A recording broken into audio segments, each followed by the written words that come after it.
Ready, hunt!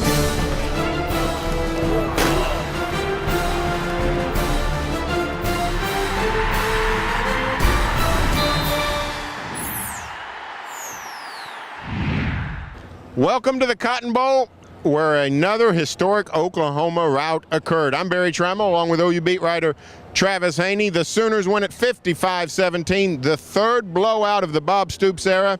This one was fun the whole day for the Sooners. It was my first OU Texas game. I don't think I was expecting this.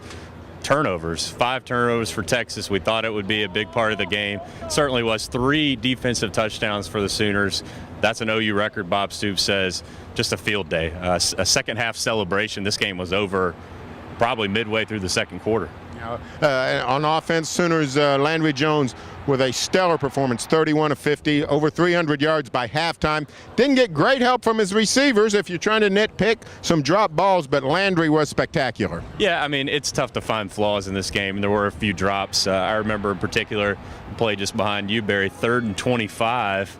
They've got no hope. You think they're going for a field goal, and Landry drops one in to Jazz Reynolds on the sideline. Just an excellent throw. He was on most of the day. A lot of the national writers in the postgame talking about Landry for Heisman again.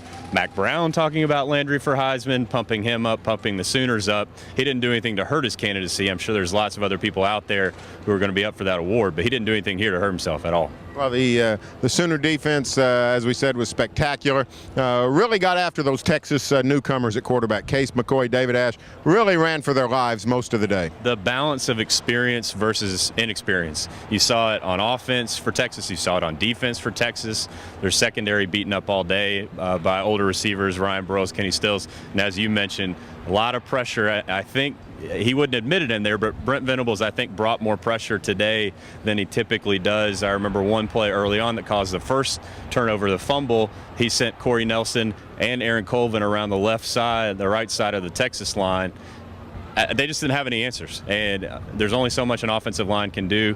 The quarterbacks weren't making good decisions, and they didn't have much time. It's crazy enough to say 55-17 final, and the game was not as close as the score indicated. Sooners could have won this by more. Punted once from after reaching the Texas 30, had 2 field goals after getting inside the red zone, went for it on 4th down from the 30. This could have been over much even quicker. Yeah, and strangely enough, I think Sooners fans can actually thank the Longhorn Network in a strange way for the way that this game is going to look in the long run, because everybody talked all week about Texas being back and Mac Brown fixing things and new coordinators and new players rectifying things for the Longhorns.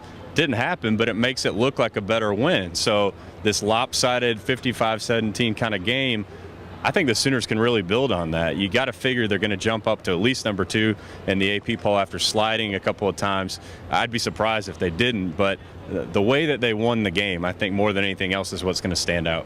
All right, like we said, another historic rout, right up there with Bob Stoops' other blowouts of Texas, 63-14 in 2000, 65-13 in 2003. This one was just as dominating. Stay tuned for further OU football coverage here on News OK and every day in the Oklahoman.